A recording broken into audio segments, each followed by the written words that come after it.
লক্ষ কোটি বা দরুদ সালামের তহফা সকলেই বলুন সাল্লাল্লাহু আলাইহি ওয়াসাল্লাম।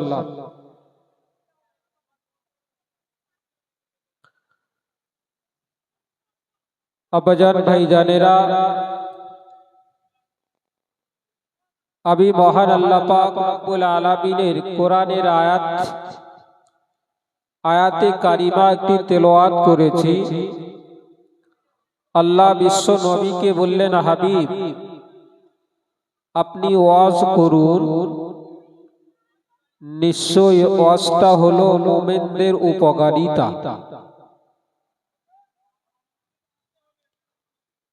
ওয়াজ করলে কি হবে? মুমিনদের উপকার হবে।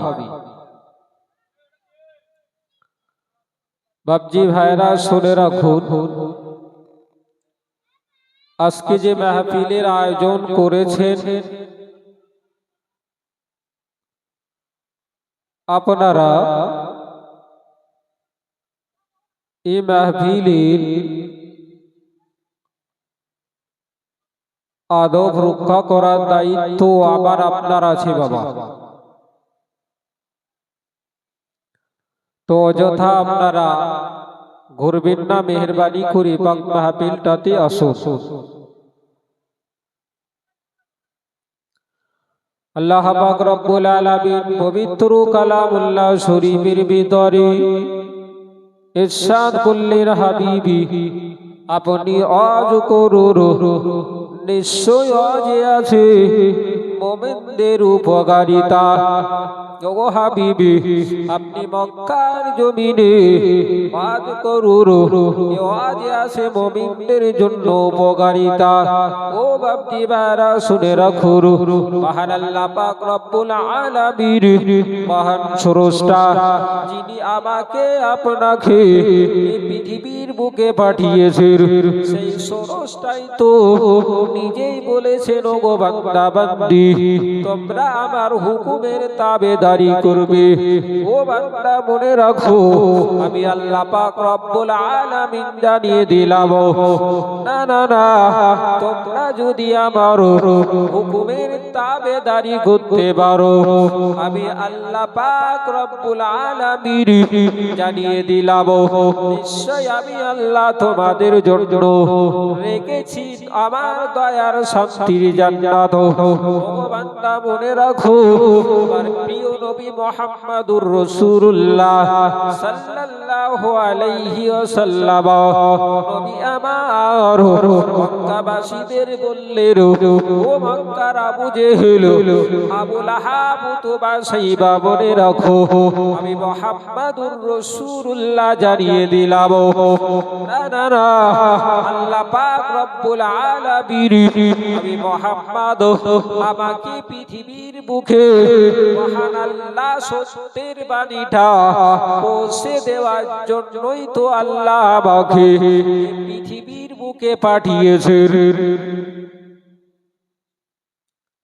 আমি মুহাম্মদুর রাসূলুল্লাহ এই পৃথিবীর বুকে সত্যের বাণী পৌঁছে দেওয়ার জন্য এসেছি।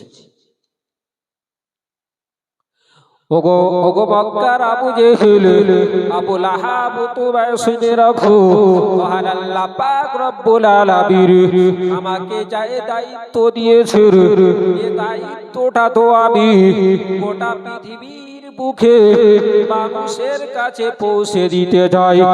ও বান্দা মনে রাখো, আমি আল্লাহ পাক রব্বুল আলামিন এই পৃথিবীর বুকে মানুষ্য জাতিকে পাঠিয়েছি, আর মানুষ্য জাতিকে পাঠিয়ে আমি আল্লাহ তো তাদের নামাজের হুকুম দিয়েছি। ও বান্দা মনে রাখো, আমি আল্লাহ পাক রব্বুল আলামিন তোদের ভালোবাসি, মহব্বত করি, তাই তো আমি আল্লাহ পাক রব্বুল আলামিন আমার প্রিয় নবী মুহাম্মদুর রাসূলুল্লাহ রাসূলুল্লাহ সাল্লাল্লাহু আলাইহি ওয়াসাল্লামকে আমি আল্লাহ মিরাজে ডেকেছিলাম। আমি আল্লাহ আমার হাবিবের দিদার যখন আমি আল্লাহ পাক রব্বুল আলামিন লাভ করলাম, আমি আল্লাহ পাক রব্বুল আলামিন আমি খুশি হয়ে, আমি আল্লাহ রাজি হয়ে আমার হাবিবের উম্মতির জন্য আমি আল্লাহই তো 50 ওয়াক্তের নামাজ তাদের উপরে ফরজ করেছিলাম। আমরা যে নামাজ আদায় করি, আল্লাহ এই নামাজটা খুশি হয়ে লাওহে মাহফুজে বিশ্ব নবীর সাথে আল্লাহ দিদার হলো। আল্লাহ খুশি হয়ে 50 ওয়াক্তের নামাজ উম্মতে মুহাম্মাদির উপর হুকুম দিয়েছিলেন। বাবা ও বান্দা মনে রাখো, আমি আল্লাহ পাক রব্বুল আলামিন আমার বান্দা বান্দির অত্যন্ত ভালোবাসি, মহব্বত করি। আমার হাবিব যখন আমি আল্লাহ পাক রব্বুল আলামিন 50 ওয়াক্তের নামাজ দিলাম, আমার আল্লাহ পাক রব্বুল আলামিনের হাবিব বলেন, আমি যখন আল্লাহর কাছ থেকে 50 ওয়াক্তের নামাজ নিয়ে ফিরে ছিলাম, ওই সময় তো আমার সাথে নবী মুসার সাথে সাক্ষাৎ ঘটলো। আমি যখন লাহে মাহফুজ থেকে আল্লাহর সাথে দিদার করে 50 ওয়াক্তের নামাজ নিয়ে আল্লাহ জমিনে ফিরছিলাম, সেই সময় নবী মুসার সাথে আমার সাক্ষাৎ হলো। নবী মুসা আমাকে ডেকে বললেন, ও হাবিবি, আল্লাহ পাক রব্বুল আলামিন তো আপনাকে অত্যন্ত ভালোবাসেন, মহব্বত করেন। আল্লাহর সাথে আপনার দিদার হলো, আল্লাহর সাথে আপনার সাক্ষাৎ হলো। ও হাবিবি মুহাম্মাদুর রাসূলুল্লাহ, আল্লাহ পাক রব্বুল আলামিন আপনার উম্মতির জন্য কি দিয়েছেন? বিশ্বনবী মুহাম্মাদুর রাসূলুল্লাহ সাল্লাল্লাহু আলাইহি ওয়াসাল্লাম নবী আমার নবী মুসাকে ডেকে বললেন, নবী মুসা, আল্লাহ পাক রব্বুল আলামিন আমার উম্মতির জন্য 50 ওয়াক্তের নামাজ ফরজ করেছেন। ও বাপ্পি ভাইরা শুনে রাখো, আল্লাহর বান্দা মনে রাখো, নবী মুসা আলাইহিস সালাম আমার প্রিয় নবী মুহাম্মাদুর রাসূলুল্লাহকে লক্ষ্য করে বললেন, ও হাবিব, আপনি আপনার উম্মতের জন্য 50 ওয়াক্তের নামাজ নিয়ে যাবেন। না না ও হাবিব, আমার উম্মতির জন্য আল্লাহ 2 ওয়াক্তের নামাজ দিয়েছিল, তাই তারা সঠিকভাবে আদায় করতো না। আর আপনার উম্মতিরা 50 ওয়াক্তের নামাজ তারা কিভাবে আদায় করবে? আমার উম্মত মাত্র 2 ওয়াক্তের নামাজ তারা ভালোভাবে আদায় করতে পারতো না, আর আপনার উম্মত 50 ওয়াক্তের এই উক্তি ও নামাজগুলো কিভাবে আদায় করবে? নবী মুসা বললেন, ও হাবিবি, আল্লাহ পাক রব্বুল আলামিন আপনাকে অত্যন্ত ভালোবাসেন, মহব্বত করেন, তাই আপনি আল্লাহর দরবারে চলে যান। ও হাবিব, আপনি আল্লাহর কাছে গিয়ে বলুন, ও রব্বুল আলামিন, আল্লাহ আমার উম্মতেরা অত্যন্ত কমজোর হবে, তারা 50 ওয়াক্তের নামাজ আদায় করতে পারবে না। বিশ্ব নবী যখন আল্লাহ দরবারে গেলেন, মহান আল্লাহ পাক রব্বুল আলামিন বিশ্ব নবী মুহাম্মাদুর রাসূলুল্লাহকে বললেন, হাবিব, আমি আল্লাহ আপনার উম্মতির জন্য 10 ওয়াক্তের নামাজ maaf করে দিলাম। 10 ওয়াক্ত maaf হলো, আর আছে 40 ওয়াক্তের নামাজ। 5 ওয়াক্ততে আমরা পড়তে পারি না, কেউ পড়ি, কেউ গাহালা করি, কেউ এখানে বসে থাকি, ওখানে বসে থাকি, চায়ের দোকানে বসে থাকি, মুয়াজ্জিন সাহেব ডাকছে 5 বার, হাইয়া আলাস সালাহ, এসো নামাজের দিকে। ও মুসলমান মনে রাখো, মহান আল্লাহ পাক রব্বুল আলামিন মহান স্রষ্টা, তার ধ্বনি হলো আজান। এই আজান দিয়ে মুয়াজ্জিন সাহেব আপনাকে পাঁচবার আহ্বান করছে, ও আল্লাহর বান্দা বান্দি মনে রাখো, আমি মুয়াজ্জিন হয়ে দায়িত্ব পালন করছি। তোমরা মসজিদে এসো আর নামাজ আদায় করে যাও। মুসলমান মনে রাখো, না না না, আমরা এত বড় হতভাগা কপাল ফাটা মুসলমান হয়েছি, আল্লাহর বান্দা বান্দি হয়েছি, মুয়াজ্জিনের সে কথার গুরুত্ব আমরা দিতে পারছি না। আর বান্দি ভাইরা শুনে রাখো, মহান আল্লাহর দরবারে সেদিনে আসমান আর জমিনে যা কিছু আল্লাহ তৈরি করেছে, পাথর কাকর ইট বালি সকলেই মহান আল্লাহ দরবারে সাক্ষী দেবে। রব্বুল আলামিন আল্লাহ ওই মুয়াজ্জিনেরা তো পাঁচবারে আহ্বান করেছিল আপনার বান্দা বান্দির, তারা কিন্তু নামাজে আসেনি। এই মুসলমান মনে রাখো, আল্লাহর বান্দা মনে রাখো, কঠিন কিয়ামতের দিনে, হাসরের দিনে আমাকে আপনাকে কিন্তু আল্লাহর দরবারে কৈফিয়ত দেওয়া লাগবে। সেদিনে আমি আপনি কেউ আল্লাহর দরবারে কৈফিয়ত দিতে হবে। আল্লাহ প্রশ্ন করবেন, বান্দা তুমি কেন নামাজ পড়োনি? মুসলমান মনে রাখো, আল্লাহর বান্দা মনে রাখতে হবে, মুয়াজ্জিন সাহেব যখন আজানের ধ্বনি দেবে, এই পৃথিবীর জমিন থেকে শয়তান তখন শো শো করে আকাশের দিকে চলে যায়।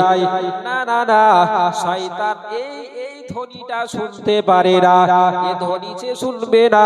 এ আজানের ধ্বনি শুনলে শয়তানের কানে যদি আজানের ধ্বনি যায়, কঠিন কিয়ামতের দিনে শয়তানকে আল্লাহর দরবারে কৈফিয়ত দেওয়া লাগবে। আমার মুসলমান বাপজি ভাইরা, আল্লাহর বান্দা মনে রাখো, আমরা আল্লাহর বান্দা বান্দি হয়েছি, শয়তানের আমরা ইত্তেবা করি না। করি কি? শয়তান আজান শুনবে না, আকাশের দিকে চলে যাবে, আল্লাহর দরবারে কৈফিয়ত দিতে হবে। আজকে আমরা শুনছি আজান, মুয়াজ্জিন হাইয়া আলাস সালাহ বলছে, আমরা শয়তানকে ইত্তেবা করছি না, শয়তানের অনুসরণ আমরা করি না। আমরা আল্লাহর বান্দা, আল্লাহকে ইত্তেবা করি, আল্লাহকে অনুসরণ করি, বিশ্ব নবীকে আমরা ভালোবাসি। এই মুসলমান মনে রাখো, আল্লাহর বান্দা মনে রাখো, আবার ওই ওয়াজের দিকে চলে যেতে হবে। নবী মুসা বললেন, ও হাবিব আপনি আল্লাহর দরবারে চলে যান। বিশ্ব নবী আল্লাহর দরবারে গেলেন, আল্লাহ পাক রব্বুল আলামিন উম্মতির জন্য 10 ওয়াক্তের নামাজ maaf করলেন। বিশ্ব নবী আবারও আসলেন, নবী মুসাকে বললেন, নবী মুসা বললেন, ওগো হাবিব আবারও আপনি চলে যান, আল্লাহর দরবারে চলে যান। বিশ্ব নবী মুহাম্মদুর রাসূলুল্লাহ সাল্লাল্লাহু আলাইহি ওয়াসাল্লাম এমন করে 5 বার আল্লাহর দরবারে গেলেন। 4 10 কে 40, আর একবার আল্লাহ 5 ওয়াক্তের নামাজ maaf করলেন, তাহলে 45 থাকলো কত? 5। ওগো আল্লাহর বান্দা মনে রাখো, আমার আল্লাহ বললেন, হাবিবি আমি আল্লাহ আপনাকে ভালোবাসি, মহব্বত করি। আমি আল্লাহ আপনার উম্মত উম্মতির জন্য 50 ওয়াক্তের নামাজ ফরজ করেছিলাম। ওগো হাবিব আপনি মনে রাখুন, আমি আল্লাহ আপনার উম্মত উম্মতির জন্য 45 ওয়াক্তের নামাজকে আমি আল্লাহ maaf করে দিলাম। ওগো হাবিব, আপনি মনে রাখুন, আপনার উম্মত-উম্মাতিনী যদি 5 ওয়াক্তের নামাজ তারা সঠিকভাবে আদায় করতে পারে, আমি আল্লাহ তাদের 50 ওয়াক্তের নামাজের সব আমলনামায় লিপিবদ্ধ করব। বলুন সুবহানাল্লাহ।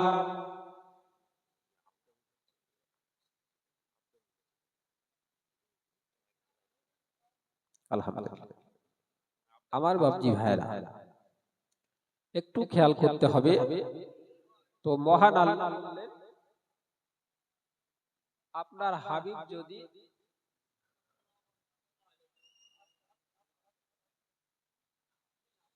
আপনার উম্মত-উম্মাতিনী যদি 5 ওয়াক্তের নামাজ সঠিকভাবে আদায় করে, আল্লাহ অফার দিয়েছেন 50 ওয়াক্তের নামাজ তাদের আমলনামায় লিখব। বলুন সুবহানাল্লাহ। আচ্ছা বলেন তো, এই যুগে আমরা কে কে অফার নিতে চাই না? সবাই চাই অল্প দামে বেশি কিছু করা, অল্প ফোনে পয়সা মারবো, একটু বেশি হবে, এই ধান্দা আমাদের সকলের আছে। এটা ঠিক বাবা। যেই বাহো আল্লাহ বিশ্ব নবীর উম্মত-উম্মাতিনীকে ভালোবেসে মহব্বত করি 5 ওয়াক্তের নামাজ আবার আমার আপনার জন্য আল্লাহ ফরজ করেছেন, ফরজে আইন করেছেন। বাবা, এই 5 ওয়াক্তের নামাজ আমাকে আপনাকে পড়তে হবে। যতদিন পর্যন্ত এই পৃথিবীতে বেঁচে থাকবো, যতদিন পর্যন্ত এই পৃথিবীতে আসমানের নিচে জমিনের উপরে আল্লাহর দেওয়া নিয়ামত ভোগ করব, আল্লাহর দেওয়া অক্সিজেন ভোগ করব, আল্লাহর দেওয়া নিয়ামত খাবো, মহান আল্লাহ যতদিন পর্যন্ত পৃথিবীর বুকে শ্বাস প্রশ্বাস রেখে দেবেন, ততদিন কিন্তু এই নামাজের হুকুম আমার আপনার উপরে জারি থাকবে। থাকবে কি না? থাকবে। ইসলামের 5টা আরকান আছে বাবা। ওগো আল্লাহর বান্দা, মনে রাখো, ইসলামের 5টা ভিত্তি আছে বাবা।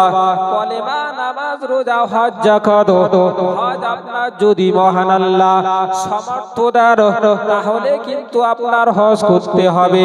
ও বাপ্তি মায়েরা শুনে রাখো, যাকাত যদি মহান আল্লাহ আপনার সামর্থ্য দিয়ে থাকে, অবশ্যই যাকাত আপনাকে দিতে হবে।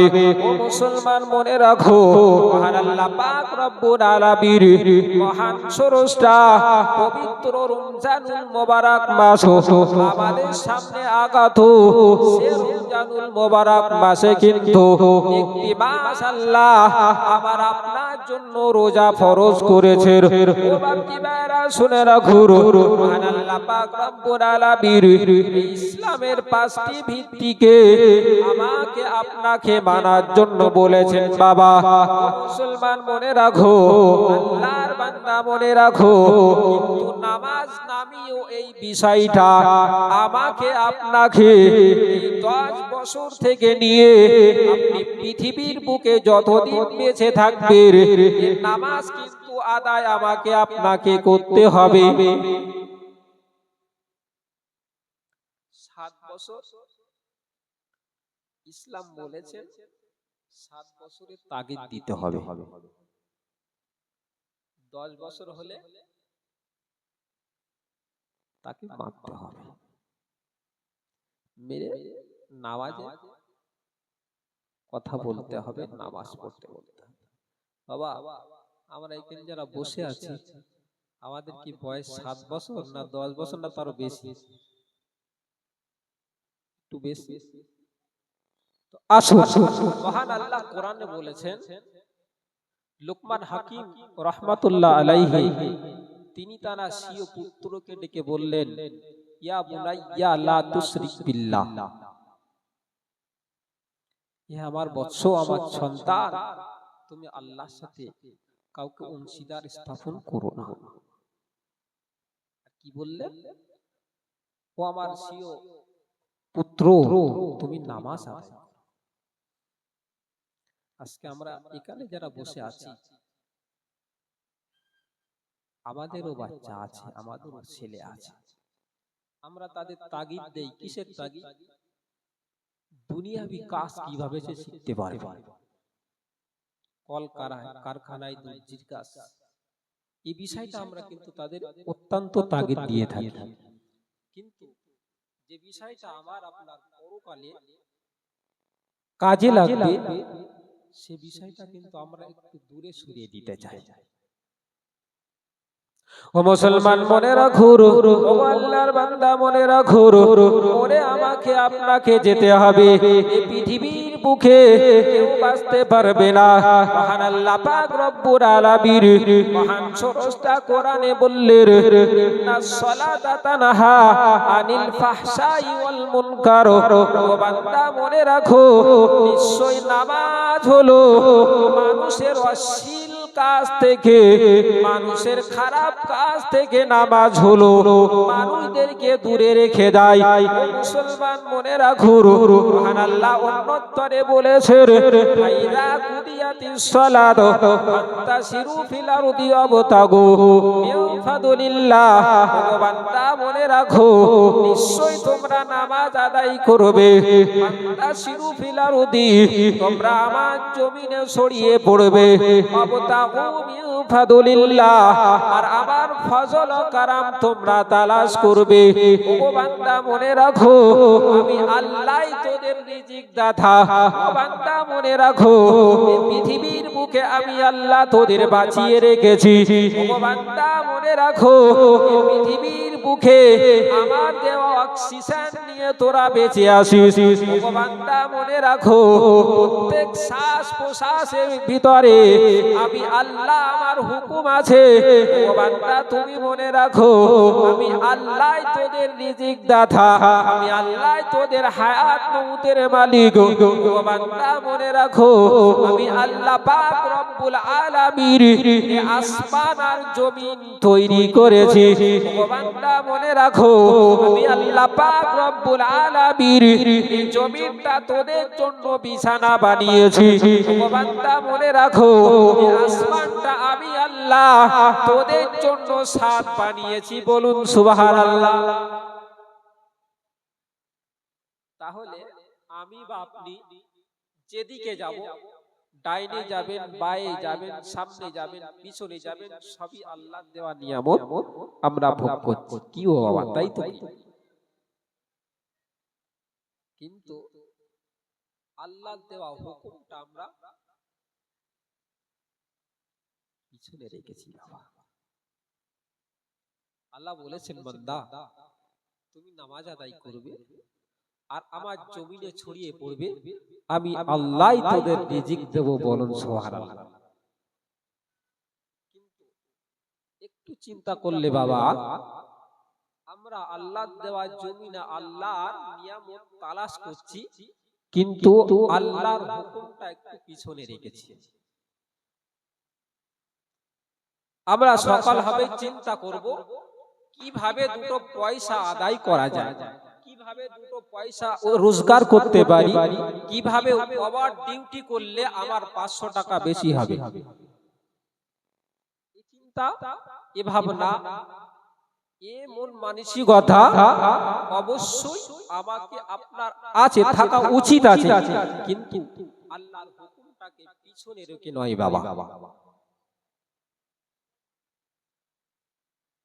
আপনি যে ছেলে, যে মেয়ে, যে স্ত্রীর জন্য আপনি আপনার জীবনটা কাজে কাটালে, আপনি আপনার জীবনটা হাড়টা মাটি করলে, সেই সন্তান, সেই বিবি, সেই স্ত্রী আপনি যখন ইন্তেকাল করবেন, তারা কিন্তু আপনার পাশে থাকবে না, আপনার পাশে কেউ থাকবে না। ওগো বান্দা বলে রাখো, আপনি যখন মারা যাবেন, আপনার সন্তান বলবে আমার পিতা মারা গিয়েছে, আপনার শখের স্ত্রীটা বলবে আমার স্বামী মারা গিয়েছে, আপনার মেয়েটা বলবে আমার পিতা মারা গিয়েছে। ও মুসলমান মনে রাখো, এই পৃথিবীর বুকে যাদের জন্য আপনি আপনার জীবনটা বিসর্জন দিয়েছেন, তারাই তো আপনার পাশে কেউ থাকবে না। থাকবে কি? কেউ থাকবে না। আমার বাবজি ভাইরা আসেন বসে, আমি অত্যন্ত অল্প সময় আল্লাহ যতটুকু বলিয়েছেন বলার চাইতে শোনার চাইতে সকলেই বেশি আমলে পরিণত করতে পারি। সকলেই বলুন আল্লাহুম্মা আমিন। খুব মহব্বতের সাথে উচ্চ আওয়াজে দরুদ শরীফ আল্লাহুম্মা সাল্লি আলা